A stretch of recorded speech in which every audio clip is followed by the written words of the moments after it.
Yeah, it is. It is. We don't mind, that's fine. He was complaining about the aircon being on earlier. Oh yeah. In the restaurant. Oh right. Yeah. I don't get it. There's air conditioning turned on. It's 12 degrees. Right, you guys all good at the back? Thank you. Right, Paddy, how are you, mate? Nice to see you. Thanks for your time. Obviously, let's go straight in on the fitness side, and the big story coming out of Saturday was Nacho. Yeah. Where are we with that? We will scan him today and then have an even better view on what we can expect. I think we're at least talking, of course, the game tomorrow and then the game on Sunday, and then we have to wait and see. We did a scan with him just straight after the game, more or less, or as quick as we could, and it was actually not that severe as expected, because sometimes when you have a player, he's struggling a little bit with an injury in that area, and then he feels pain again in the same area, then you can expect sometimes that it's a severe injury. But it was better than expected, and we're a little bit more optimistic. But I think we have to still take the conservative way with him now, make sure that he's fully ready for us when he gets minutes again.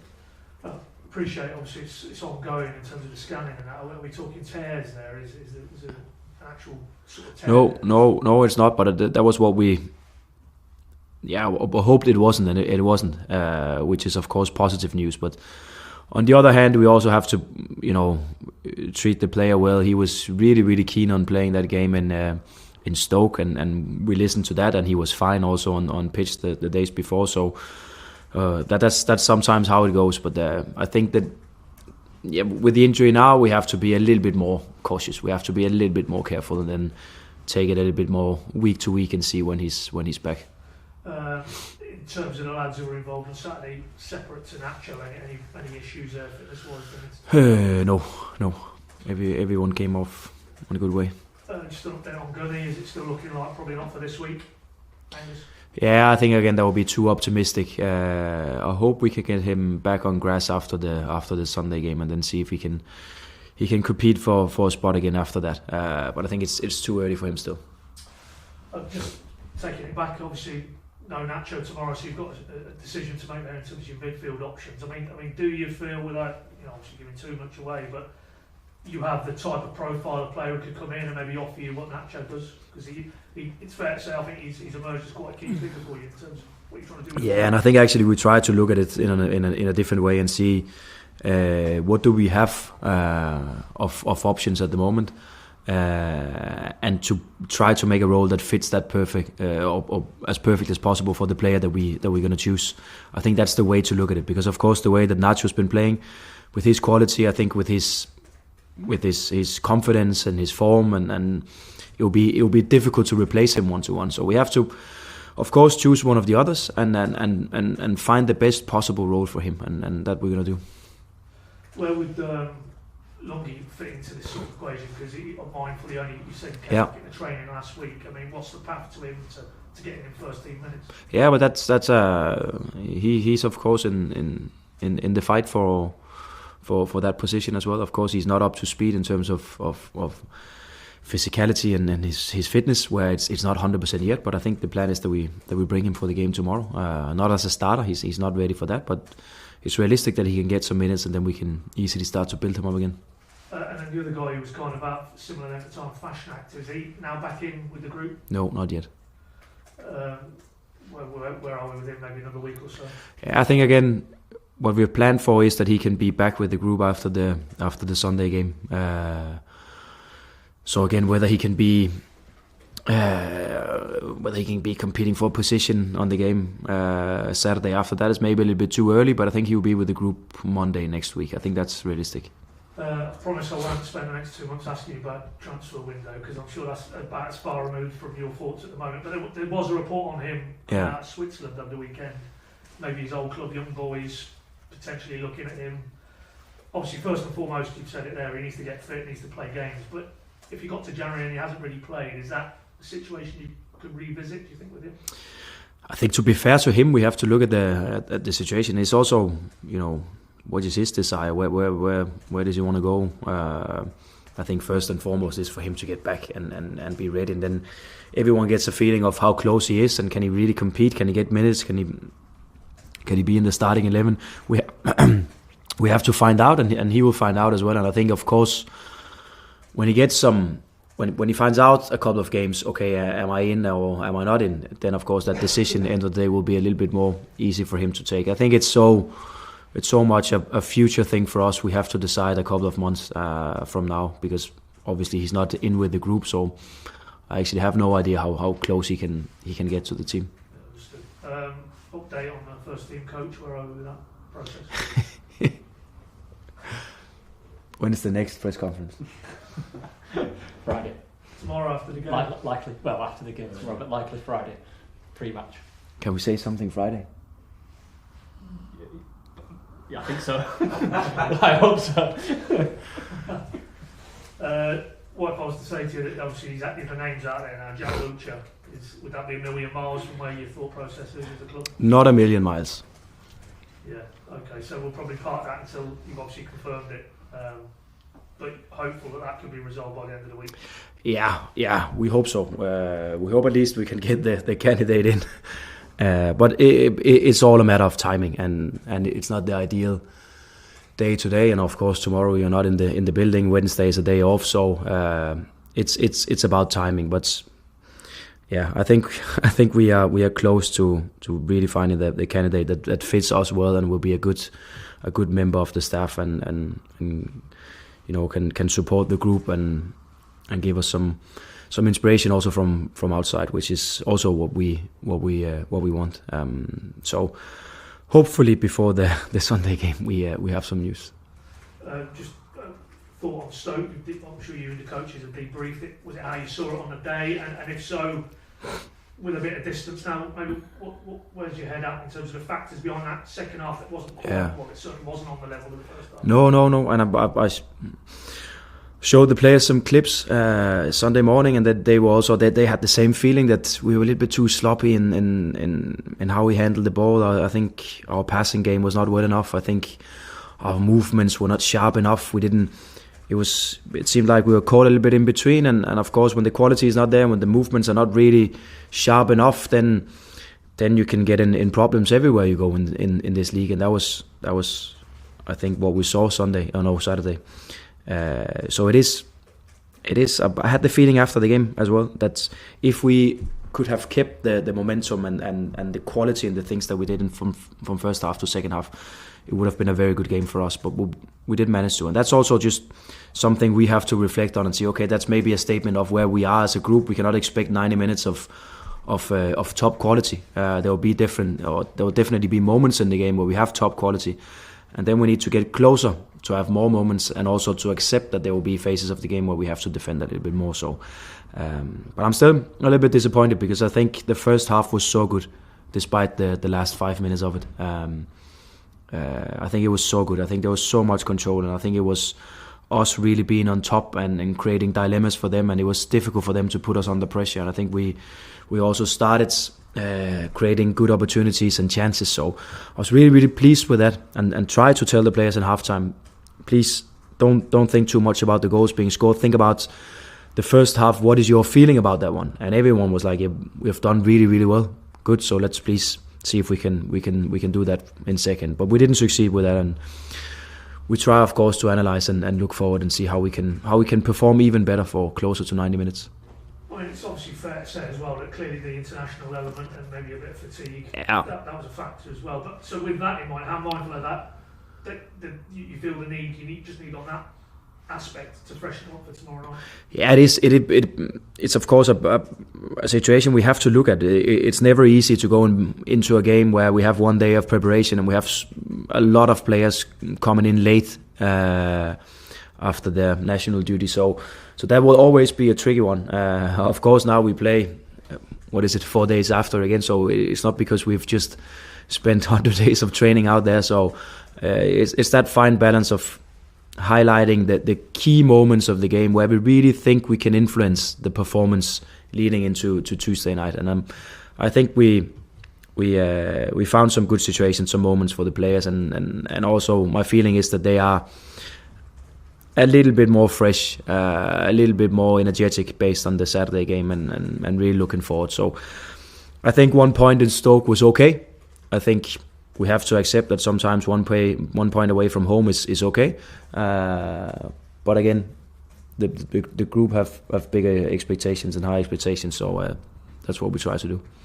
I mean, on that specific point about the turnaround time, as you say, I think it's the first back-to-back away games in this time frame of this season. What can you feasibly do with the players between sort of full-time Saturday and kick-off tomorrow night? Is it just all about recovery rather than playing? A lot, really a lot.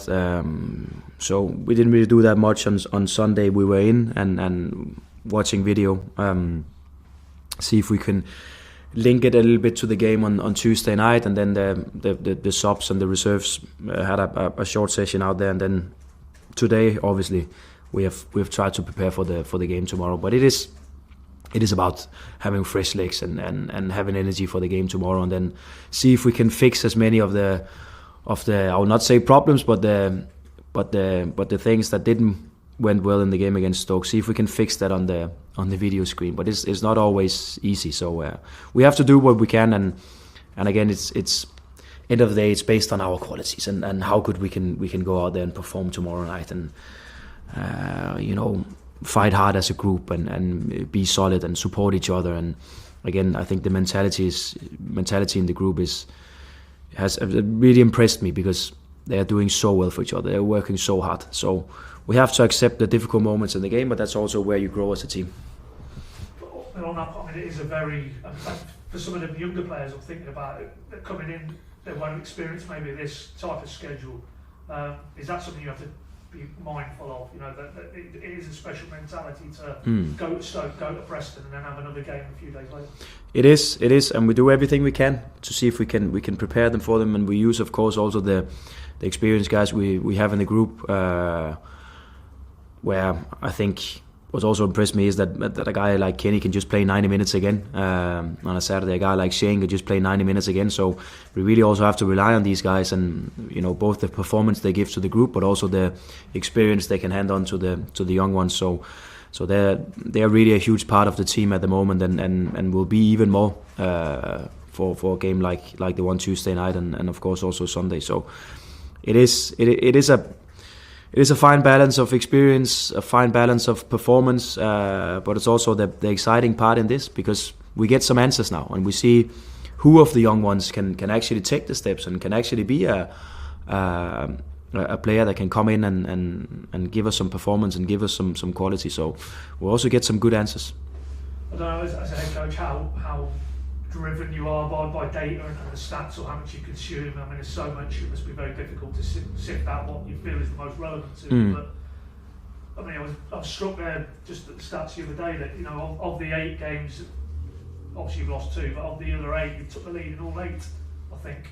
Won 4, drawn 4. I mean, do you accentuate the positives on a stat like that when you score first you've got something from the game, or the 4 draws, obviously Saturday the most recent one, is that, you kind of touched on it, maybe just a squad evolving, dealing with periods of adversity in games and coming through it?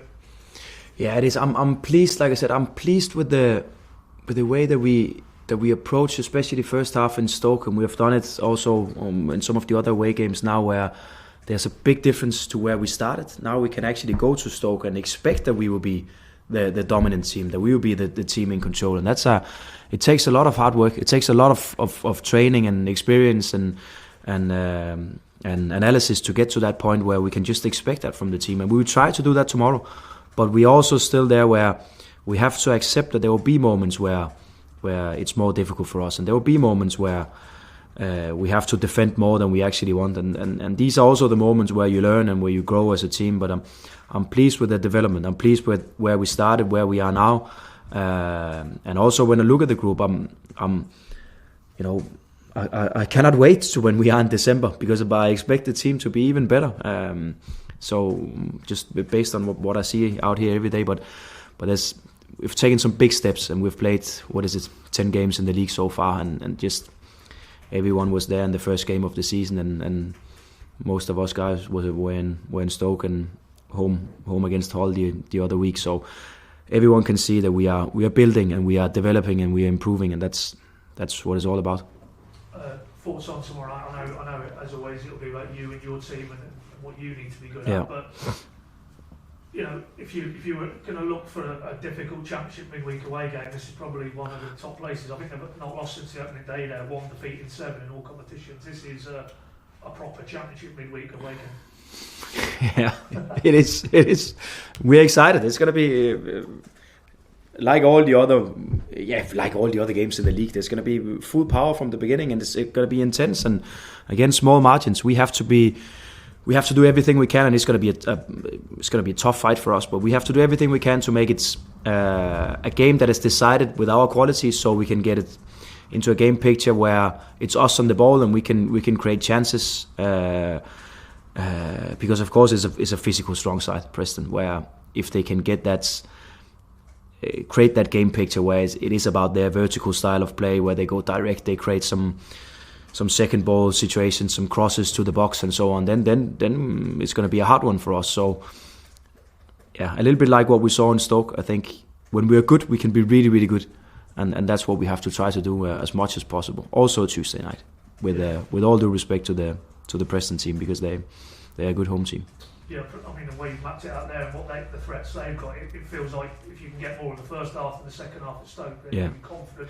Yeah, exactly. And what I think we did brilliant in Stoke the first half was that we, against a team that wants a more chaotic play, wants more fights and duels in the game, we avoided that because we were quick in our movements and our positions and our passes. So there was no duels in the game. There was not too much of a second ball game because we avoided that. And we could also see when we started to be a little bit too slow, a little bit too sloppy on the ball, it was like an invitation sent to the opposition. Okay, please come in, take a fight, have some duels, and that's not what we want. So again, it's so much about us. It's so much about how good we can start and how quick in the game we can find that rhythm, because that will be in our favour. Again, I know it's all about for you tomorrow night, but just final one from me, just one away from the game, because obviously Wednesday it's a big night maybe off the pitch for the club with the shareholder vote and effectively going to transfer control from Mark to Mark and his group from the previous owners. The reason I'm asking is there's that little clip you and Ben, I think the last documentary the club put out there over the international period, speaking to Mark and his son. Just was interested in how that relationship has sort of developed since you've come in, and what sort of support you feel you're getting from the American end of the operation. I would say exactly the support that you hope for as a head coach, and I think I can speak on behalf of Ben as well, where they are interested in a positive way, where they want to hear about our thoughts and processes and how we do things, and then they ask how they can support with that and how they can support going forward. That's I would say the perfect ownership and the perfect relationship between that, because that's exactly how we want to go forward. They're curious, they ask questions. I think actually they want to be here more than they are, because they of course obviously watch all our games and have questions to why we do this and what about this and so on. And then in some other areas they can support even more, which is for this club going forward so important. So I think there's a really good relationship based on the curiosity they have for the game and for how you can develop a style of play and how you can develop a team going forward. So it's interesting. And then of course on the other hand they can support with maybe a little bit more clarity from the outside, maybe a little bit more stable business on the other side. So I'm looking forward to it. Yeah, just final one. I mean, I'm sure you would have wanted guarantees when you and Ben were having your dialogue before you came into the building. You'd have wanted to know that there was that infrastructure from the very top of the club down. And now you're inside and this process is moving ahead. Is everything you hoped it was going to be? Does it feel that is the environment you've got to work in? Yeah, and I have the same feeling with Ben and with Neil and with all the other guys that is a big part of this. And we sit here every week and I talk, and it's my opinion, it's my voice. Fact is that at the end of the day it's teamwork, and it's also teamwork outside of a football team. We have to be aligned on the processes, how the strategy is, how we're gonna behave, how we're gonna create the environment and so on. It's not only me, it's so many people behind this, and we are aligned. And I think end of the day, when I'm being judged as the head coach, it's based on how my daily work is, how good prepared am I, how the sessions I deliver out there, how the preparation for the team, how is the culture that we're creating.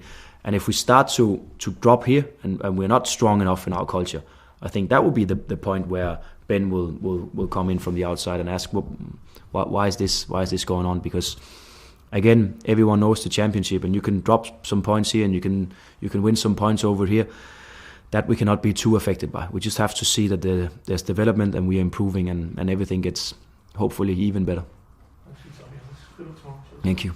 Just one for me. I wanted to ask about sort of long balls and how you deal with that. Obviously, you want to press quite high, and that means quite a high defensive line. Yeah. I know a couple of times at Stoke actually got a bit of joy from just clipping the ball over your defence. How do you deal with that? Yeah, I think we were caught a little bit in between in too many moments, especially the second half in Stoke, where if the pressure is not well enough from the front line and we're not close enough, then we open up for this more direct play where it's more easy for them to pass it in behind, and we have to defend with our front to our own goal, which is not ideal. So it's a matter of a compact structure in everything we do. So we have to follow the first line of press, and if we're not close enough, then we have to drop off a little bit and make sure that we cannot invite for too many passes in behind of our back line. But it's a tricky game against a team where they actually want to attract a little bit, and then when we step up, they bring it in behind. So it requires some good game reading, some anticipation of the game, and then working as a unit, and then also accepting in some areas of the game that the compact structure is more important than the high pressing always. Is that part of the reason why it's important for you to have game intelligent players in your squad? It is, because what we have to create when we train is that we take out all the moments that happens in football, and then we try to replicate them out there. So hopefully when we have trained a lot out there, they can just recognize, okay, when they play games, it's exactly the same that's happening here. And that's the way that we see it. So they can also react fast. They can actually do some movements before the pass is made, so we can be as close as possible. But it takes a lot of training, and it takes a lot of experience. But again, I can invite you in, and you can see some pictures from where we started and where we are now, and we are getting there, and we have some players that are really, really doing well. But it can be difficult against teams that are vertical in their style, to know exactly when to step up and put them under pressure, and when to hold a little bit. Thank you. Thanks, chaps. Can I have the cameras off, please? Just one bit behind you, I'm afraid, because there's a bit more there. I don't want to trip up.